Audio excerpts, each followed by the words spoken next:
Welcome back everyone. In this episode we're going to be working on the next two deck layers, next two forward deck layers. These are command and navigation layers, and there are plastic parts, there are brass parts, and there are wooden decks to go on. We've got a lot to do, so let's get started. Now here we have the instructions for the two upper decks, the trumpeter instructions. These are for the navigation and command areas of the ship. It's divided really into a couple of parts. First of all, we have the lower of the two decks, and that is covered by this section here. There is the deck itself, which is there, and there are the side walls, two side walls, front glasses plate, back plate, and that's a horizontal deck that sticks out from the back plate, and they're all assembled here, and the deck drops in. The deck actually drops right into this. The front section of the deck crosses the front glasses plate about there, and the rear section of the deck crosses the rear plate at about the level of this extra horizontal deck that comes out. So that's the lower of the two sections, and onto it there are a number of pieces which are accessories to it. There's a stack here of looks like life belts, a crane arm looks as if it comes out here. I'm not sure what that is. Oh, it's a winch, sorry. There's a winch goes on beside it and one goes on beside it there. There are also ventilators, and when we come to looking at the flyhawk parts, we'll talk about them then. The upper of the two deck levels is this one here, and again there are side walls for it, and these side walls are here and here. They butt up against these upstands on this deck, which are these, and this deck is mounted on top of that. As you can see, there are a whole lot of accessories that have to go with both of these decks. There are, looks like binoculars for various observation posts on this deck, and you can see the observation post there, and I think there's 1, 2, 3, 4, 5 on each side. And these are lookout posts basically. There are also companionways and ladders. There are stacks of life belts that go on top of little shelves there, and again we'll talk about that under the flyhawk instructions. You can see these stacks of life belts there. This I think is a rangefinder of some sort, possibly an anti-aircraft rangefinder, but I'm not certain, but it's certainly you need to make them for this. So what we're going to do is we're going to first of all test fit each deck level separately. If they're fine, we'll assemble them separately, we'll paint them, and we'll put brass on them separately, and then we'll bring them together and see if there's any touching up and painting to be done. But let's now talk about the next thing that we have to do, which is the paint. The area we're looking at here is this part here, and it's shown here. So you see we've got the pale grey sidewalls on the deck itself, and there's a dark grey, which I think is this dark grey here. There's also what's called, and I've since discovered this since we looked at the paint all the way back in episode 2 I think it was, there's also a section which is called RLM grey, and that is Tamiya XF22. Now, quite why it's called RLM grey, RLM stands for Reich Luft Ministerium, which is an aircraft colour. Quite why the Deutsches Kriegsmarine is using an aircraft colour defeats me, but nonetheless that may be the closest Tamiya colour to it. And excuse me, and that goes on the deck level, at the lower of the two levels, and also just a wee touch on the upper of the two levels. So that's the painting. There'll be obviously it'll need to be primed and then airbrushed, possibly even a little bit of brush painting to be done. On the Flyhawk instructions, let's get the Flyhawk instructions up. And really there's only one small section that covers it. We can see that the upper of the two decks has a brass base. There are also brass bases to go into the 4 of the 5 observation posts on each side. There's brass bridge wings to go on, and that includes handrails. There are some brass ventilators. There are certainly brass ladders and companionways all over the place, and as usual I intend to ignore these and leave them till later. But there are a couple of brass shelves to go on the back plate, and I believe, yes, there is also a pair to go on the front plate. There are a couple of brass boxes to go on the front plate, but I think I'll wait until we're actually putting the decks down permanently, because it'll depend exactly what position we put these on, because we'll need to allow for the wooden decks. There are handrails go around the front face of the structure, and there's a platform here which I think was for that small anti-aircraft rangefinder that we talked about. Now there is a plastic part for that. Now whether I put it on top of the plastic part or whether I replace the plastic part with it, I'm not sure yet, but we'll decide when we come to it. These are sections really that cover the small boxes that are there. So that is the Flyhawk instructions. As for the wooden decks,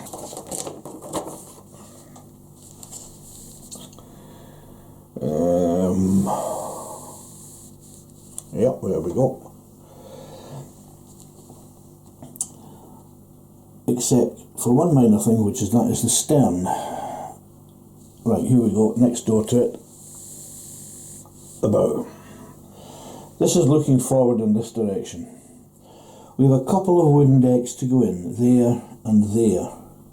These go in on the lower of the two decks that we're looking at, and in these compartments goes a 4-barreled flak Veerling, a 20mm cannon with 4 barrels on it, and that's to be fitted in there. There should in fact be Flyhawk instructions for that. It's one of these things that I'll start off with best of intentions of using all the Flyhawk parts, but if they get too small, and very often that happens, some of them will be left out. But there's 2 4-barreled 20mm flak guns to go in there on top of wooden decks. What you see here will not be looked at in this section, but will come along in later sections, because these are sections that are even further above the 2 decks. So that's the Artworks deck instructions.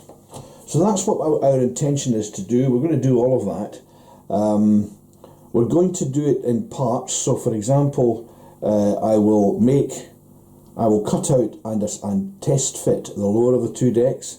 I'll cut out and test fit the upper of the 2 decks. I'm just coming back to this and moving out a bit so we can see what we're talking about.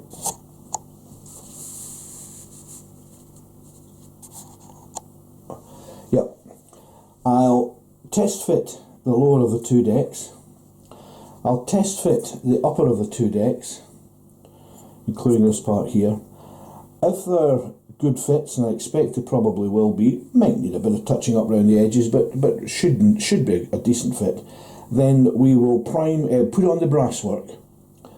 Then we'll mask where necessary, prime, paint, remove the masks, put on the decks, and assemble the upper and lower sections together. That's the plan. So let's go forward now and have a look at how we're going to start this. There are 6 pieces from the trumpeter kit that make up the lower of the 2 decks, and I've laid them out here. I then assembled them using white glue as a test fit, and everything fitted perfectly. So then I proceeded and did a final fit with polystyrene cement. The next thing that we have to look at after this is the 2 sets of Veerling guns.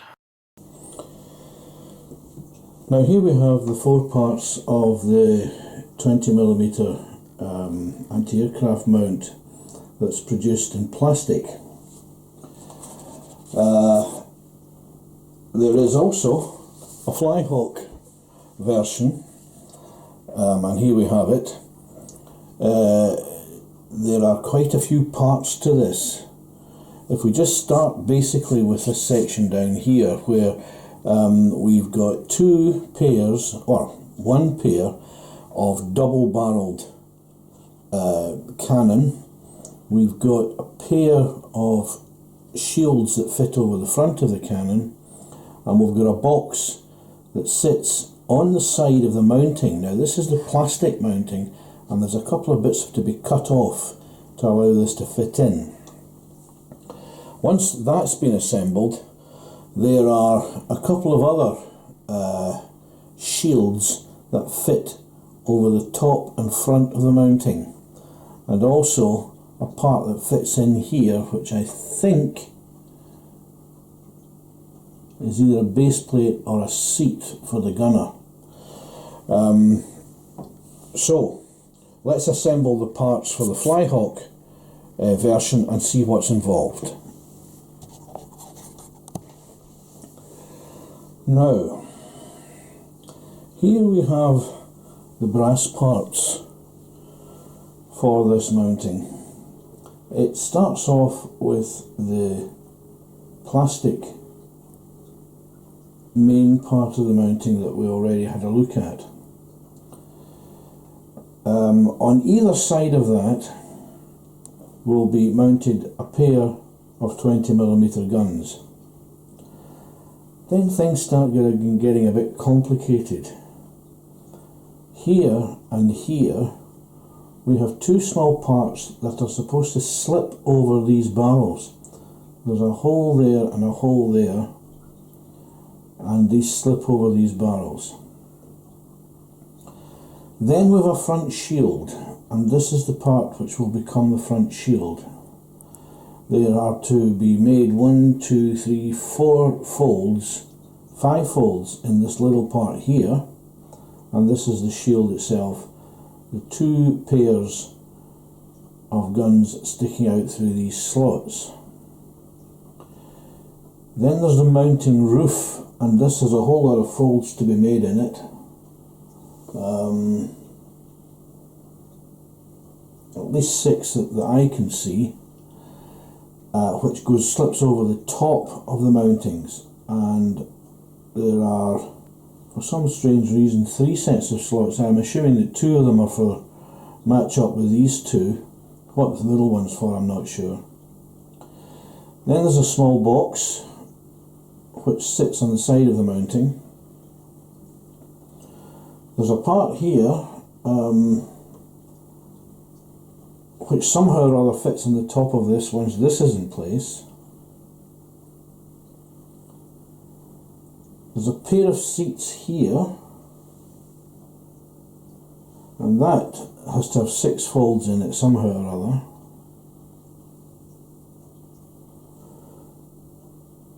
There's this thing, I don't know what this is, and then there's a wee bit at the back there which goes somewhere after towards the rear of the mounting. Once again, we've got to the position where I have to make a decision of whether I'm going to try and make this out of all this brass, or whether I'm going to stay with the polystyrene parts. And for the polystyrene parts, there's this and 3 others. I'm going to have a go with this. But one of the problems is that in order to make this up, I have to cut 2 small pieces off the front of this. So in a sense, it's kind of like burning your boats as soon as these cuts are made. But I think that if this doesn't work and I have made these cuts, I can go back and bodge together a polystyrene mounting. I really do wish that Skyhawk had thought a bit more about this before they'd produced all these pieces, because I can see right now that it's going to be virtually impossible to get that to slide over these barrels and that to slide over these barrels. and these may have to be left out entirely. That box will be okay. Boxes are fairly straightforward things. When we get to the back, however, I'm not sure how I can get that on and get it to stay on. I'm not sure how I can get that on to get it to stay on. I don't even know where that goes, and I can't make it out from the instructions where there's an arrow points to it. It apparently is part number Q13 that came off the sprue Q. That is almost as much of a mystery as anything else. Let me explain, if I can, why these things are a mystery. These are the instructions for building the whole thing up. We've got here the start of the build, but here is where things get really complicated. And we've arrows pointing to wee bits, we've marks on them where they're to be folded, but how you attach them is another matter entirely. It's got to the stage where I am now using my magnifying unit. Let me just pan out a little bit so you can see this.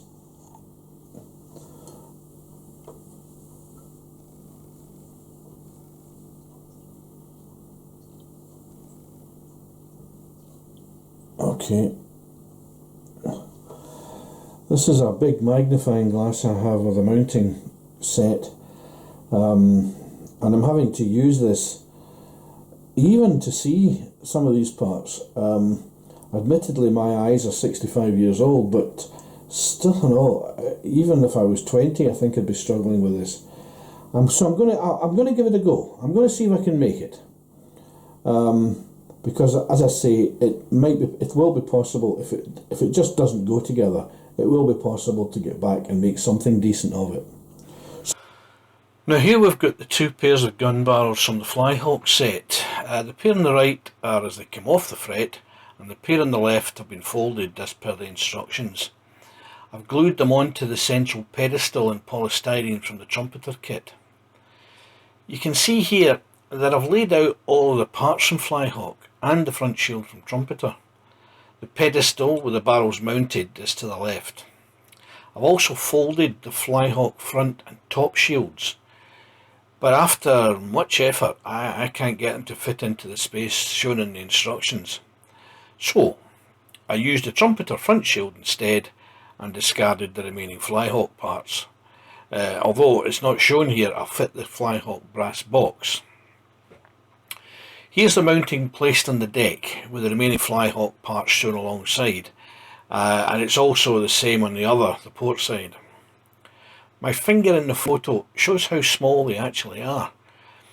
And finally, both mountings are shown in position on the deck. The important reason for using Flyhawk parts is to show the barrels in nearer to accurate scale. All of the remaining brass parts would be hidden behind the deck edge plating anyway. Well, we're now, before we do any painting and decking to the lower bridge section, we're going to assemble the upper bridge section, which sits just on top of that section there. So for this we need parts E8 and E9 from this fret, and from this fret here we need part A2. So I'm just going to cut these out now, and then we'll come back and have a look at how we assemble them. Right, here we are now with the various pieces cleaned up and ready to test fit. Now the way that these go together is that this piece here will fit there, and this piece here, let me just move the barrels of that veering round out the road. That's fine. This piece here will fit there. Now these actually look as if they're quite a good fit,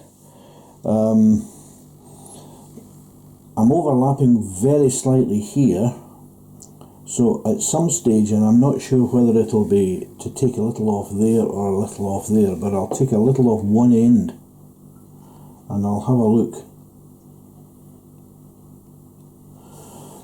to see which is the better end to do just shortly. But anyway, that fits in there like that. This deck then fits on top like that.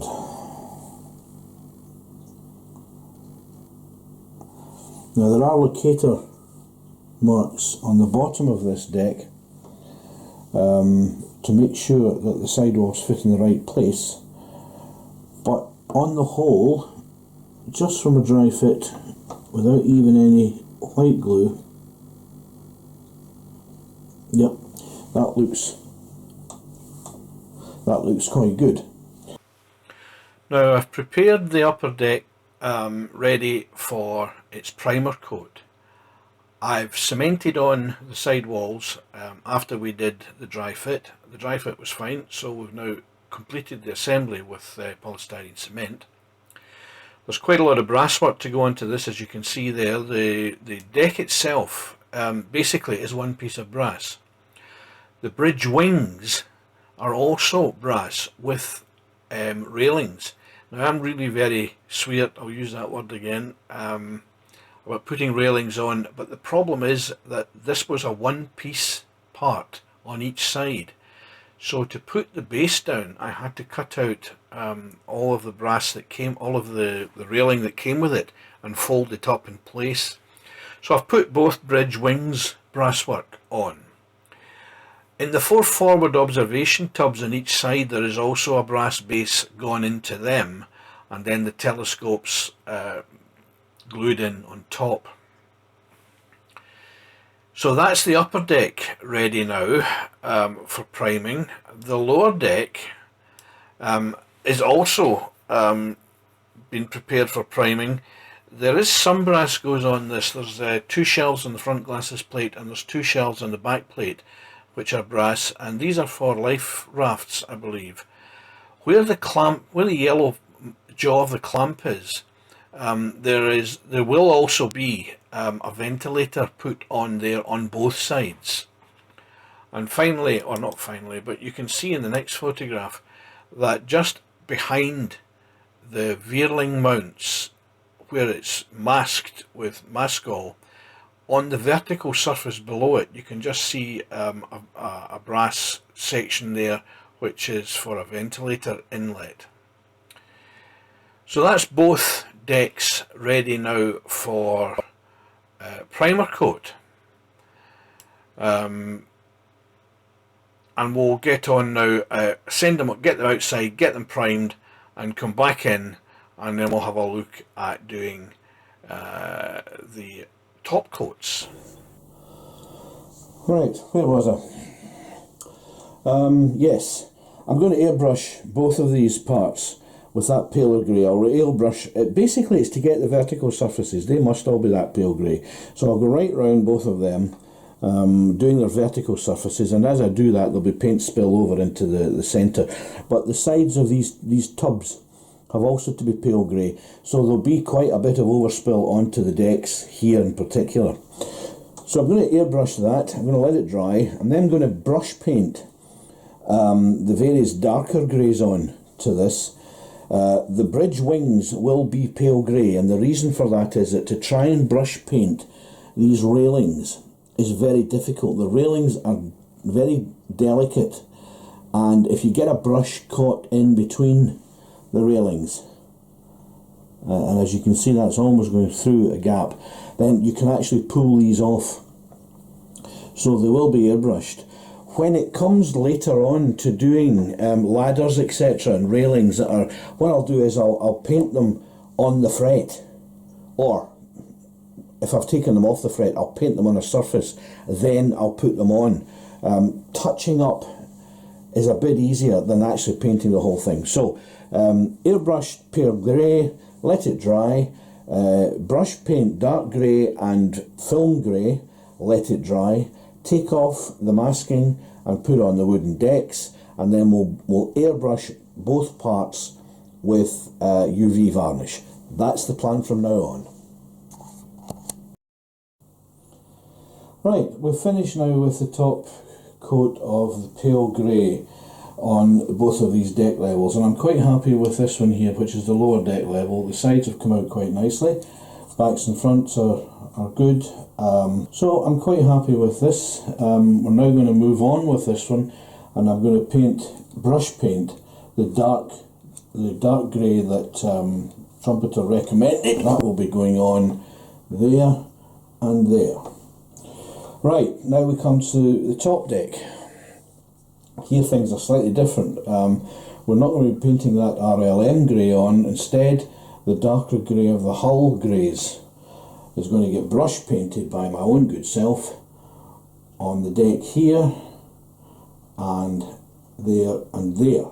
There's a higher level goes on here and here, so we don't need to worry about that.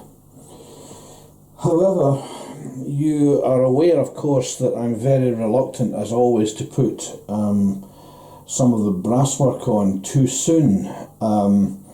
In this case, I didn't think we were going to get away with it without putting it on, so I put on these bridge wings, and there has been some damage has occurred here in the painting, probably on being tipped and moved about to try and get the either primer or the airbrush top coat on evenly on some of these other surfaces, and this here has bent over. Now I'm not sure, let's see if we can't get in a bit closer to this so that you can see what's happened. I think that's about as close as we're going to get. This whole thing has tipped aft. If we look at it from there, you'll not notice it particularly badly, but the whole thing is tipped aft. It's come away from its connection at the bottom of the railing there onto the brass deck. Some of these connections that the brass has, as you recall, this was a piece of brass decking, and the railings were laid out flat all around and had to be folded up to form this shape.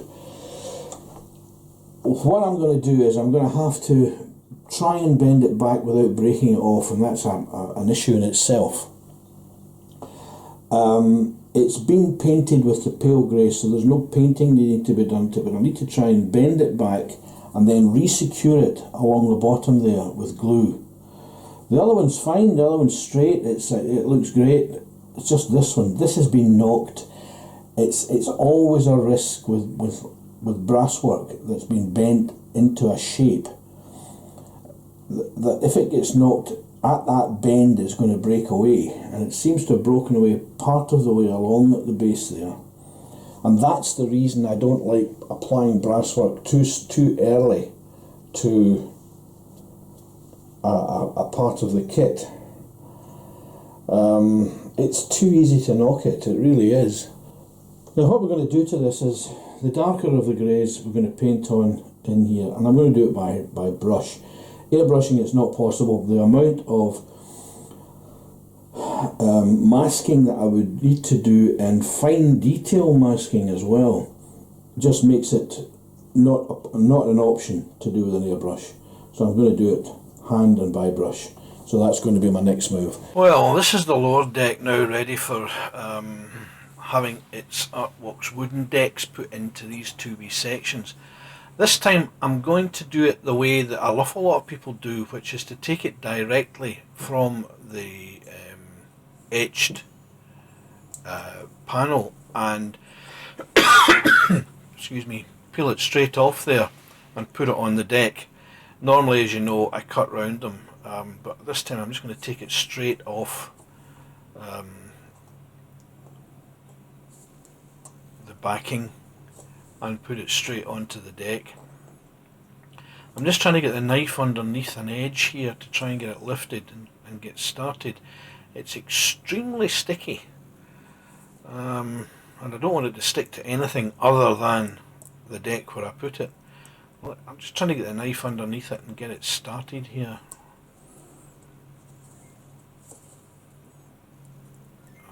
start to come now. Yep. Right. That's it almost off. There is a wee hole in it, and when you peel it off the backing, any wee bit of wood that's showing in the centre of the hole is supposed to come off and stay behind. This bit hasn't. And I really have to get it off somehow, because I really don't want this to go down the hole in the lower deck or get pushed in by the Veerling gun mounting pin, because it can fill up the hole underneath and the gun not go in or sit properly. So I'm just trying to pick off that wee bit of wood, but it's a nuisance. It's tiny. Is it coming? Yeah.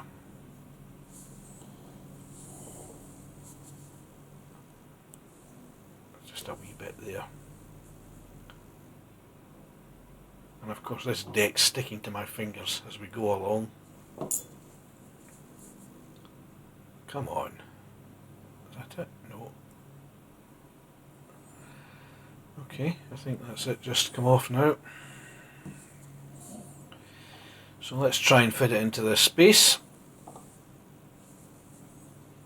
It's quite small, so it's quite easy to do. I wouldn't like to try this with a big floppy bit that would be going in all directions and sticking to everything else in sight. But with a small bit, I don't really mind so much. So let's find a round edge and just poke this in now. And now we'll try and get any air pockets out. The really important part with these wee decks is to get the edges down. If the edges are down properly, then there shouldn't be a problem with it in the future.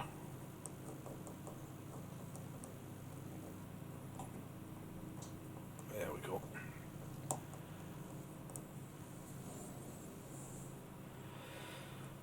Right. That seems to be okay. Yep. I think so. So, let's have a look now at the other side.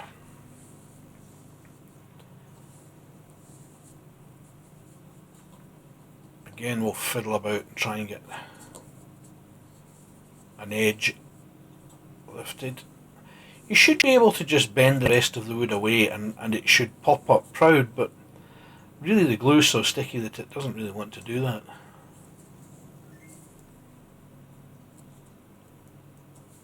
Come on. Let's get the knife in. There we go. That's it coming now. Oh.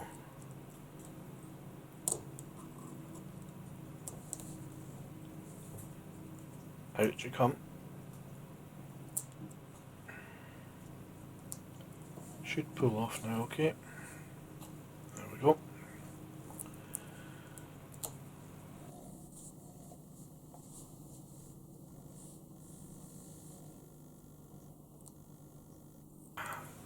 Seems to be alright. Let's just get it fitted in. That wee bit of wood has been left behind on the plastic backing.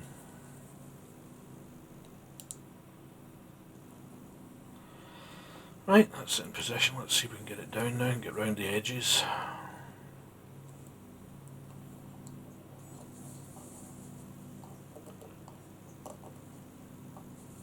Yep. There's a wee hair there. Get that off.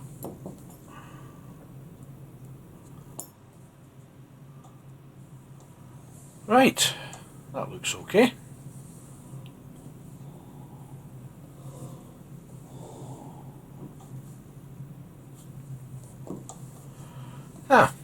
Quite happy with that. I think now that we've got these decks down, we can move on and we can assemble the lower and the upper decks together permanently, and then we can get a coat of varnish on it.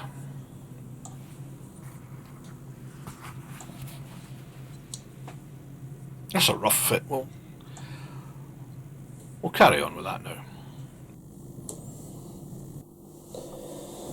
Okay, so I've now got the two pieces of deck clamped together, ready for gluing. They're quite springy, these parts, and so I felt that it would be a good idea to clamp them in the one place, make sure that they were right, and then add liquid cement around the various seams and glue it up that way. So what I've done is I've got them clamped, they're now in the right position, and I'm going to use either Humbrol's liquid poly, which is a slightly thicker version of Tamiya's extra thin, but I will use Tamiya's extra thin as well. There are one or two places where I would prefer to use a slightly thicker liquid cement, but Tamiya's extra thin is also, and I'm just going to use that first of all now, and I'm going to join up first of all along this seam here. I'll just pop it in. The reason I'm using extra thin here is that this seam meets particularly well, and one of the things that Tamiya's extra thin does is that it joins the seam in such a way that the seam really disappears. Okay, we'll let that set before we do anything else. I just do a bit at a time, section at a time, let it set and then move on to the next section. I don't want to try and do too much at once. When we come to the liquid poly, Humbrol's liquid poly, there are a couple of places where I want to use it, and I'll point them out to you now and explain why. First of all, there's down this seam here. Now this seam's not a particularly good fit, and strangely enough, on the other side, at the same place, we have the same issue, and that's here. As you see, it's a good fit at the top, not quite so good at the bottom. Again, Tamiya extra thin I'm going to put in along this seam here. The front face is another issue entirely, and once we've got all this glued up and set, we'll have a look at the front face, because there's areas where I want to use liquid poly there as well. I'll put the Tamiya extra thin in along this seam just now as well.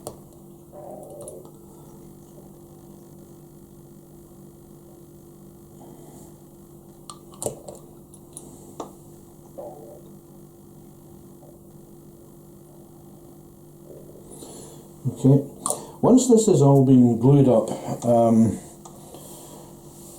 I'm going to put the Veerling weapons in here, and then I'll give the whole thing a coating of varnish. Now, Humbrol's liquid poly. This is not going to fill that gap, but because it's a bit thicker, it will stretch into the gap.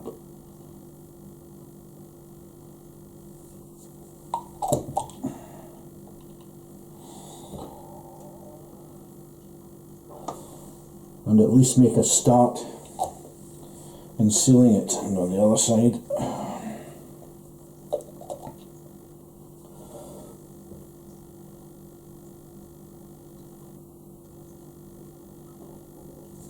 okay, some of the paintwork's going to need a bit of touching up as well with a brush.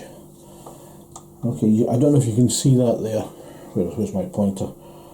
See that in there? The liquid poly has closed that gap a bit, because what it does is it very aggressively melts the edges of the polystyrene and lets them weld together. It does it really more aggressively than Tamiya's extra thin does. But Tamiya's extra thin will go into tighter corners. And as you can see here, I don't know if you can see here, let me move in a bit. If you can see there, this was quite a big gap, and it's closed up a bit. I'm going to have a look at it once it's dried properly. If it's closed it completely, then all that's needed is a touch up with paint down the seam. If there's any gap left at all, and there may be, then what I'll do is I'll use white glue. White glue is a very good filler of very narrow seams that are still open.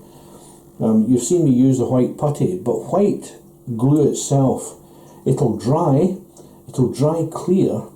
You'll think the gap is still there, but when you paint over it, the gap disappears. So that's where we are just now. Let this dry, and then we'll come back shortly. Well, I just want to go over where we are just now and where we're going. The main hull itself is obviously finished. There's still quite a lot to be done to it in terms of both plastic and brasswork that's to go onto it. But what has to go on is basically small pieces which we don't need to worry too much about yet. The turrets on the hull, which are turrets Anton and turret Dora, are completed, and there's nothing more to be done to them bar paint. At the moment it looks as if they're painted, but they haven't actually been painted, and indeed the brass barrels and ladders will show you that. The next deck up, again, we've done a lot of work too, but again there's a lot of brasswork still to be done to it. I put this set of bridge wings on with the railings, and as a result this set here has been damaged, and that's why there's no railings on the rest of it, because I'm waiting till the end to put all this brasswork on, because I don't want it to get damaged. And indeed the repair to this I'm not going to do until the end, because I'm not going to chance it being damaged again. The brasswork that connects the railings to the deck is now getting very weak, and I don't want to fiddle about with it any more than I absolutely have to now. So that will be left till later. Well, that's these two forward deck pieces finished fairly successfully, apart from some damage to one of the brass pieces. In the next episode we're going to be moving on to the conning tower and to the remaining forward tower structures. So I look forward to seeing you for that.